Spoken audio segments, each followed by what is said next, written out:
Thank you, Dimitri. I'd like to say thank you to Rodrigo, firstly, and Dimitri for the invitation. It's a pleasure to be here today and discuss about my area and special sources, multi-messenger sources, and also to learn several expertise in different areas here in IT. Very nice. Thank you so much for this opportunity. I'm so glad to be here. So I start from the beginning.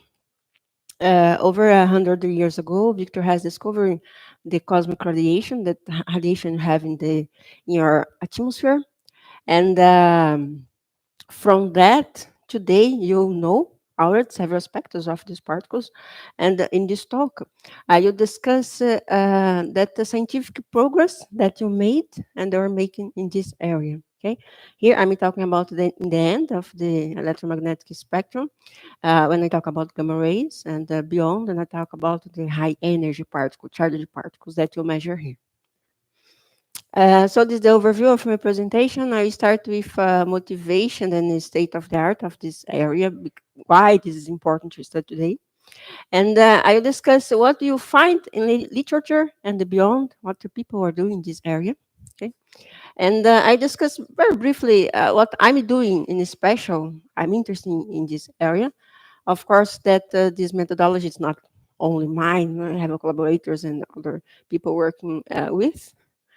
I have only a slide to talk about the diversity in astrophysics. I think it's very important. This is idea. It's from Ice Cube idea, and I are trying to implementing this idea in our collaborations and groups, research groups. And I have one slide to talk about resources. What do you need to know to work inside this area, and especially to students? And I will summarize. So, the motivation of this area comes from what the observatories measure. The first very important aspect of from the data is the energy spectrum. Energy spectrum, today you have an accurate ultra-high energy cosmic rays spectrum. Okay, this is the flux of cosmic rays, or spectrum of cosmic rays that you measure here at the Earth. Here you have the flux of these particles versus energy. You measure inside the observatory, you measure these particles considering the area, the direction in the sky, or the spheroradian, the time, and the energy versus energy. Here you have this line, but this is a if this plot is a power law, a function. Okay? And the shape of this spectrum is due to several aspects. The first one is the different composition. Inside this plot, you have a different chemical composition from lightest as a proton to heaviest as iron. You have the source, like all kinds of sources that you believe are sources, of course, are inside of this spectrum. You know, you have sources inside the galaxy and sources outside the galaxy. And the shape, you can describe the shape considering also the interaction of these particles with the cosmic radiation, different cosmic radiation, the radio, the infrared, and the microwave, and so on. And then in the end, you have the spectrum. Another important aspect of this spectrum is how you detect these particles. Okay, and for that, you consider the flux of these particles. You can observe here that at lower energy, you measure, are able to measure one particle per meter square per second. Each second per meter square, you're able to identify one particle. When you go to ultra high energy cosmic rays, the flux is too low.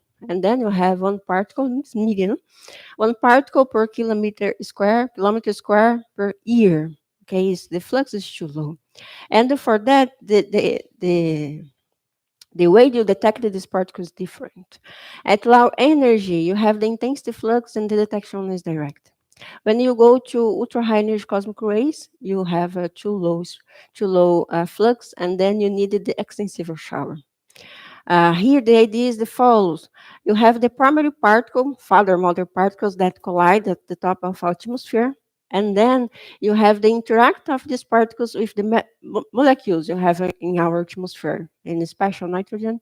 And then you have the generate of pions decay, and you have the secondary particles. And um, inside the observatory, you measure the secondary particles and they use the energy and the interactions and informations of the secondary particles to get the information, to have the information of the primary particles. And then when they talk about the gamma rays, when they talk about the cosmic rays, high energy, you need the extensive shower, you need the secondary particles.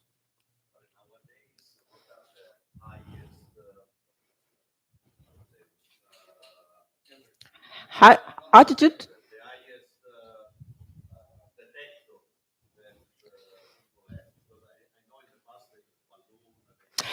Okay, you need the energy and the TA. It's the biggest observatories to measure high. You have the hybrid detection. You need the tanks, okay, to have to detect the shower and the telescope, sharing of telescopes. But you have the balloon, for example, Pamela dump, but at lower energy, ultra high energy cosmic rays, tanks, and Cherenkov telescopes. Okay. Satellites, the Fermi, for example, to measure gamma, but in high energy is the shower.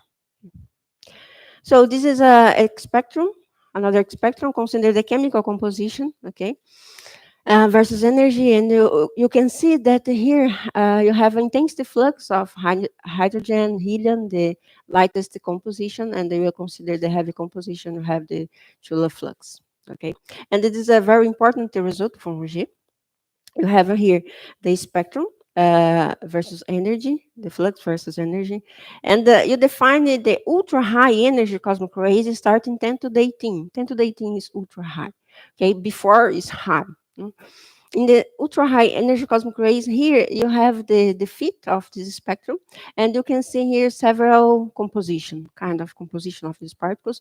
And it's important here to observe that in the end of the spectrum, the composition is heavy. It's a very important result for us. Okay, and finally, the another information very important of these particles is the arrival direction of these particles that you have on the sky. And then here you use these arrival directions to try to define some sources. For example, here you have the correlation between the arrival directions and the directions on the sky of nearby AGNs. For example, starbursts, radio galaxies, and so on. Okay. So here, thanks to all observatories, because to construct the structures, huge structures, and not only constructed after human maintenance. This structure is involved in several countries. It's a consortium, 1,000 people working together, starting the experimental, the engineers, and after the physics, maths that to work together. Okay, and in special and the grants, of course, from countries. In special thanks to PLG, where I did my PhD using data from OG, and the sharing of the scope array is in construction. We hope that next 6, 7 years we will starting getting data from CTA in two different locations in the Chile south and the island Canarias and north. It's very interesting. Good. So only to see, observe here is this plot shows the ground observatories in operational in the future when you talk about multi-messenger particles. Okay, you have the neutrinos, ice cube here, and some observatories north. When you see, you can observe that you have more observatories, small, but several observatories in north. Okay, but now in the future, we hope to have more and south too to see the all sky. And you have the cosmic rays. Today you have the two observatories working very well, and they work together. The OG in the Argentina. Now OG Prime will upgrade in OG, and you hope you have a good results in the next years with after the upgrade of the OG. And the TA telescope array is in Utah, in the United States, And sometimes, and especially when you work with anisotropy, studies of an anisotropy, you need to work together to see all this kind. So, from the data, what do you know about these particles today? Okay, you know, here I show you again the spectrum versus energy, and then here you multiply the y-x versus energy to the 2.6 or other number. And when you do this, you can identify some regions in this spectrum. And then here the knee, the second the knee, the ankle, and this name is the correlation with a shape of a leg. Only this. And these regions are very important because in each region you have a different energy, of course, different composition. I mean, here I have heavy composition, lightest composition, and the possible different sources.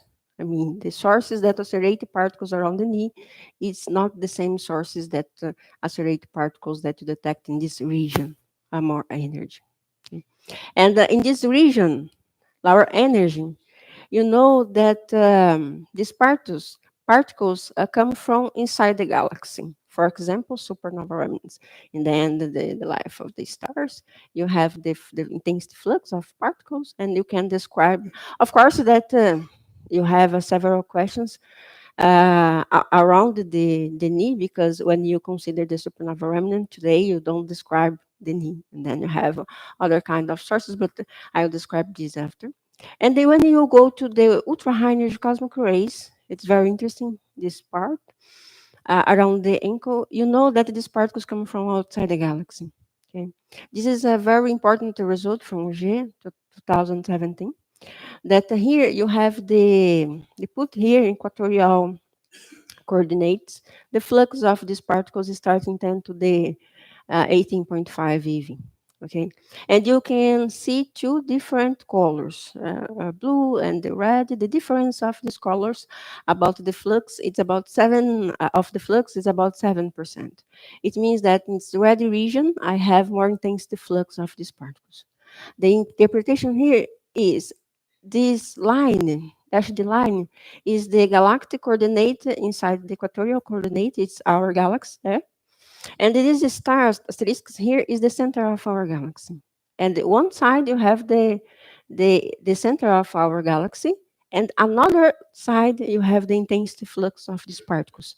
It means that the ultra high energy cosmic rays come from outside the galaxy. Otherwise, you see the intensity flux around the center of our galaxy, because it's the center of our galaxy. You have the Sagittarius A, you have supernova, you have pulsars. Is our rich environment. Okay? And it is my result with a nice collaborator from G, that you analyzed the considering the correlation, the direction of these particles with some nearby starbursts. And here in this work we did analysis considering the propagation of these particles. So this is a state of the art from UG. UG is starting measure the particles starting 10 to the you start at 10 to the 17. You have particles. Okay, you have a well-defined spectrum. Okay, you have well the shape of the spectrums is well defined, and for us it's very important, because the idea here is you have the data. Okay, you want to understand what happened with these particles during the propagation and at the source. And for what you try to do is backtracking. You have the final, and then you try to understand at the source. And for that you need the spectrum well defined, because you try to describe models to explain the spectrum. For that to have a spectrum well defined is very important. Okay, another important result is the heavy composition of these particles. Today you know that 10 years ago you didn't know about that, and then you had models considering only protons to describe the data, and the helium and the other compositions. No? And today, with the years of your working, and today it's very clear that when you consider particles with high energy, you have heavy composition. Okay, this is X max of these particles. X max is the mass per area, because when these particles collide at the top of atmosphere, they propagate inside the atmosphere, and then you have the mass per area. Okay, you are not able to identify and to say the chemical composition in each particle when you talk about high energy particles, and then you use the X max for now. For now, but with the upgrade in LG, you hope in next years you define this better. And here you have the energy, X max versus energy. And you can see here some models. These models is from laboratory, because you don't have still in laboratory this energy. And then you get from laboratory the cross section of these particles and extrapolate. And then is this extrapolate of um, cross section from observatories, and then this point is a beams from the data from OG. And you can see that in our energy, of course, when I talk our energy, I'm talking about inside the ultra high energy cosmic rays. But in our energy, you observe that the data from OG is very close to the proton. It means that in this region, the composition is lightest. And then you increase the energy, you can see this composition is more heavy. Which composition is specific, you don't know still, but you know that's heavy. And then finally, you have the good correlation with nearby starbursts and the radio galaxies. And then you can observe that you have a puzzle. Okay, you have correlation with nearby AGNs, you have a composition, and you have the well-defined in the spectrum. And when you have a model, when you study or propose a model, you can describe all data or part of the data. Good.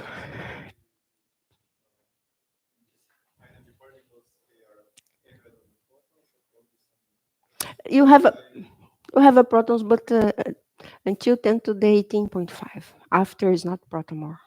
Okay, this is a sure for us. This is a measurement. N- yes, nuclear. Yeah. Yes. Okay. This is the data. From the data, several aspects of informations of the data, and what you want to answer beyond. Of course, that there are several questions inside this area, but I will describe these questions the questions I'm working with my students, with my group today. And the first question is, what the sources you have inside the galaxy rather than supernova remnants? And how to describe the transition? This is very exciting question. How to define this transition between inside and outside the galaxy? What sources can accelerate particles in this region? So, what are extragalactic sources? Today, you have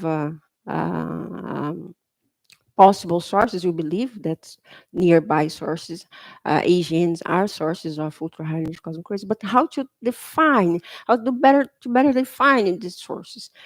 Confirm. So, Centaurus A is a source. This is a point. This is a question. And another big question that I'm working in is how accelerated these particles at the source. Okay. Okay, this is are you answer these questions very briefly. How will you answer, and then try to do beyond. But after I will show you what do you have in literature about the working hypothesis. This plot shows the number in publications, the increase in publications and citations from a web of science per year, considering for articles considering the cosmic ray and the sources topics. Okay, and when you do this research, and you can see this have an increase, and the future with the upgrade OG, telescope array, and CTA, and the ice cube. If you measure counterparts from gravitational waves, you have the increase more here. And in these papers, you will find this kind of possible sources the people are working.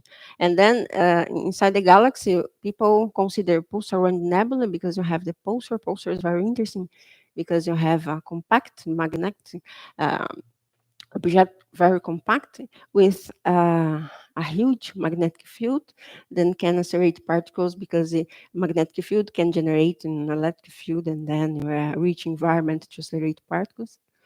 Of course, you have supernova remnants, X-ray binaries, and pulsars, different kind of pulsars.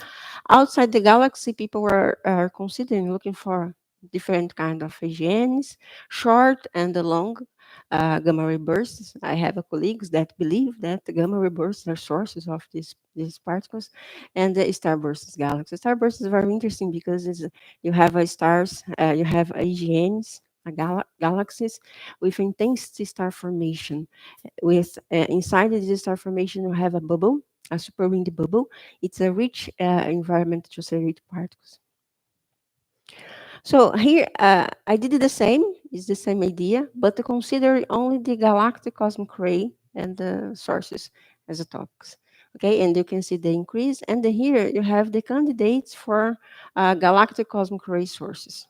I put here the number of these candidates. It's interesting to see that less than 10% of the 10% of these papers consider these stellar ring, the magnetars, acceleration scenarios, and especially inside the bubbles around the center of our galaxies as a possible alternative candidates sources inside the galaxy. And these alternative candidates, people are describing very well. I mean, when you have very nice papers, Nature Science, consider these alternative candidates. It's very interesting. At the same time, in addition, you know that you have several aspects uh, and opportunities to explore scenarios already know. It means you know that supernova remnant, galactic center, and pulsars are sources inside the galaxy, but how to better describe it? Um, And here I show you a work that I did with a collaborator that you consider the galactic center as a source, and then you can describe very well the data, but you did the analyze considering the composition, in special heavy composition.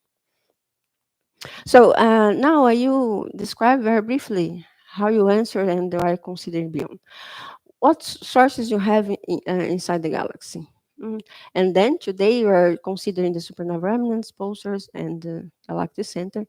This is a Hillas plot. Here you have a magnetic field and the size of the structure. And you can correlate the maximal energy that you can accelerate particle considering these objects, consider the time, the size of these objects, and its magnetic field. Okay. The Hillas, it's not you say that the Hillas plots is a necessary condition, but it's not enough. You need more things. Only this. Okay, and today, in these papers that I show you the increase the number, you see that the people are not considering more only supernova, but considering the pulsars and special pulsars, but not only consider the charged particles from the sources, but consider the multi-messenger particles. I mean, analyzing charged particles from the sources, possible sources, but also analyzing the gamma rays. It's very interesting. And it's very, very, very important to consider the magnetic field inside the galaxy because you have the deflection of these particles inside the galaxy. And today, when you consider the all, when you put the all puzzle, you need to consider the multi-messenger and magnetic field. Yeah. And then you can describe very well some part of the data. And how to describe the transition? Today, people consider the pavotons. Pavotons are sources inside the galaxy that accelerate the particles up to 10 to the 15 eV, and then consequently, they have a generation of gamma rays around the TeV from pion decays. And then people are considering this kind of source, but not only. They looking for these sources, analyzing the multi-messenger and magnetic field to describe the around the region around the knee. What sources you have outside the galaxy? The idea here is to analyze the gamma rays, gamma AGN starbursts, and in the radio galaxy, because these particles come from very closer nearby. It's maximum 10, 100 megaparsec. And then beyond, we are doing two, looking for still this source because a powerful source, but analyzing the multi-messenger particles and magnetic fields outside the galaxy. And then you have two different magnetic fields to consider in our simulations inside and outside the galaxy. This is very important. And how are multi-messengers related at the source? You have the diffusive shock acceleration. The idea here is the particles enters collide several times with a shock wave, turbulence shock wave, and then you have the upstream and downstream. Um, shocks, and in the end, the particle leaves this region with the increase in its energy. It's very interesting, diffusive shock acceleration, because when you get the particles with energy, and you describe these particles in a plot, you have a power law spectrum, and you measure here at Earth a power law spectrum, and you need that at the source you have a power law too. Okay, and uh, 5, 6 years ago, when you study the propagation of these particles in our programs, you only set at the source a power law. So you put there a power law, you set the index spectrum and propagate particles. Today it's wrong to do that because you need to implement the diffusive shock acceleration in each model. I mean, when you consider, for example, the relativistic jet, the particles, accelerated particles from relativistic jet, and the supernova remnant, the mechanism of acceleration is very different. And then you need to consider this in our propagation. And after you propagate these particles, and you have energy losses, and you have the spectrum. Okay, I will talk some methodology that I'm doing in my research. The first target is to get information of cosmic rays using gamma rays. It's for that I'm interested in CTA, for example. Okay, and here you have the cosmic ray source. From these cosmic rays, you have the flux of particles, and these particles interact with the cosmic background, and you have the generated secondary particles and special gamma rays. And then the idea, if I know that this flux of gamma rays is proportional, these charged particles is proportional to source. And the idea is, if you have the flux of secondary gamma rays, I have the flux of the source. I have information of the source. Okay? And this process happens outside the galaxy and inside the galaxy. Outside the galaxy, you have the impact of cosmic rays interactions with different radiation models, because you have two peaks here. You have the infrared, the radio, but you have the light, the extragalactic background light, indeed. You have the dust, and you have the models. You can see that it's several kind of measurements here. And then you have a models, Brzezinski to describe these models, Gilmer to describe these models. And I have students that finishing her master that you analyze the effect of different cosmic radiations in the background, in the spectrum, and in X-max. It's very interesting results. It's not much, it's true. So then here you have the flux of cosmic rays, and this is a upper limit from Auger, and here you have the flux. From this flux, I have the flux of gamma rays. And then I know that this flux is proportional the flux of cosmic rays, and I I can correlate and use the sum informations of propagation. And here I have the integral. I have the number of gamma rays is proportional to luminosity of cosmic rays at the source. It's very interesting because if I have if I have information of gamma rays from the propagation, I have information of cosmic rays at the source. I mean, I have one more information to describe of this AGN or that AGN can be a possible source. And I have a student, a PhD student, to describe this model with using magnetic field, and I try to describe using neutrino, but when you consider neutrino, you don't have data. The neutrino is still, but you have 2 years ago, you have a flux from neutrino from NGC 1068. Then we're working to implement this model to this, considering this AGN. So when you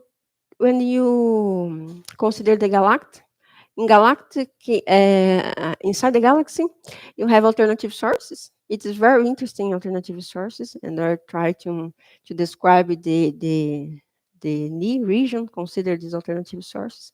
And sometimes, for example, in pulsar wind, you have the molecular cloud around. It's a rich environment to accelerate particles. And inside the galaxy, you have the multi-messenger. Today, the programs that propagate these particles considering these multi-messenger particles already. If you don't, you can input together.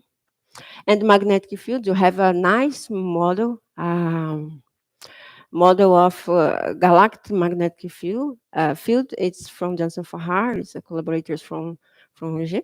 You consider the acceleration mechanism of the source. Inside the galaxy, you have the distribution of the gas.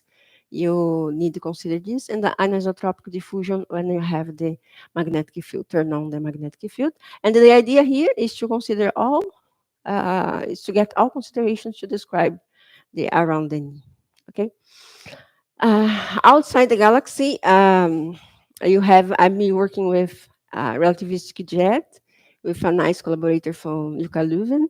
And here the idea is the follow. You consider the particles inside the relativistic jet. Okay. And after relativistic jet, you have the particles accelerated describing a power law. And after I use this, I propagated this power law in intergalactic medium, and then you try to describe the data of OG. Of course, you can describe the all data, but a part of the data of the model. So in the end, you have compare with the data. This is very important. The data is the base for us. And if you improve the data, and for that, it's very important to construct these observatories, because you needed the data to describe the models. You improve the data, you consequently improve our models to describe the cosmic rays, neutrinos, and the gamma rays, and then the multi-messenger, because these particles are connected together. So, very briefly, an idea about diversity. It's very nice. It's here. I'm not talking about underrepresented people only. Okay, it's not this idea, but it's promoted opportunities to promote social development with diversity network. This idea is from Ice Cube. They have a MDN support. I mean, they have a group supporting that the students had have opportunity, training, and structure. And it's very nice because sometimes when I started to work with students, and special undergraduate students have to know several aspects of propagation, several tools to work on astroparticle physics. And in this network is very interesting because you have a group that the students spend the time to develop these tools, and after you try and you start to work with these students. It's very nice because sometimes you spend a long time to teaching students to Linux, to very nice. For me, it's very nice. And then I realized that I don't want to work with it. And then you spend a long time. And for example, I some weeks ago, and a student I sent I said it to my student. So set to the path in your terminal.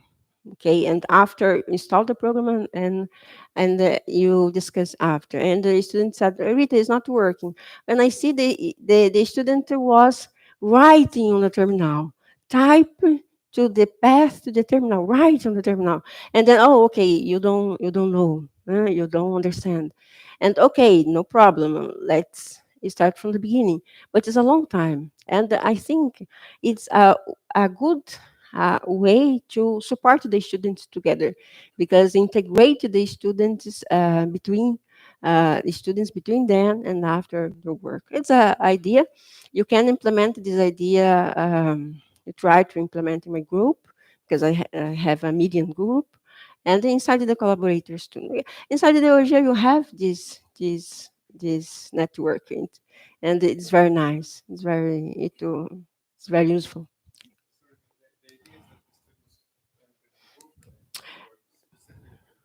Yes. Yeah, for example, in Indiana Ice Cube, they have 5 people there, PhD students in the end, postdocs, and they offer short courses to students that starting. For example, 2 weeks. It's very nice because the students want to start. They need to understand the very tools, and then this group, this network, help with it. So resources. When I talk resources about the astrophysics, I talk how to save time, how to save time, how to optimize time, because you spend a whole time with programs, and of course the scientific collaboration is um, every group and every area in physics or not has art. Okay, and I like him. Mm, I like very much to work inside the collaboration, because you send a mail today to a colleague inside the collaboration. I don't remember to wait for more than 2 days to reply. So okay, Rita, you send the data. Okay, Rita, let's discuss about that. It's very very very nice. And today you have a cloud, big data, computers, and a networking, and then it's very easy to work with different. You put several tools, several programs in the same location. It's very nice.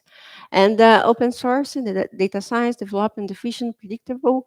I like to Docker that I have my career before and after Docker. Docker is very, very, very, very nice. It's amazing, because I spent all my life in master not much, but in PhD, install program, Hoot, for example, Hoot from CERN. It's a long time. Today, you don't need more, because you use Docker. Docker is very easy. We install the program one time in your life. And then, Rita, I change my machine. I'm not more using Linux. I'm using Windows, Mac. Use the Docker. Docker works is containers, and then you create an image of your program, and inside this image, you have you have your program working. I mean, you need the GCC softwares that work that needs to work. Okay, you have the image, and then with the image of your program, you can use this program in any location. You only install Docker. You install Docker in 2 seconds in Windows, Mac, Linux, and then you run your code. So I travel, I don't have machine, and you go to, you find a Windows machine, and then you install Docker in 2 seconds and run. It's very, very easy. Okay, very, very easy. For example, today I'm using MAS AWS Amazon. It's very nice, and they works with containers, and you can run everything there using containers. And the GitHub is very nice. It's very very good. I like very much. And inside the collaboration, you have people working with neural network, and it's IA and so on. Okay, summarizing the idea of the area is make a successful identification of cosmic resources inside and outside the galaxy. And for that, you have an innovative approach and networking. You need the scientific methods, and I need the data, and of course, expertise people, and about the in special physics and program. Okay. And the way is this: you have the data, you have the models to describe the propagation and acceleration at the source. So thank you so much for your time and attention.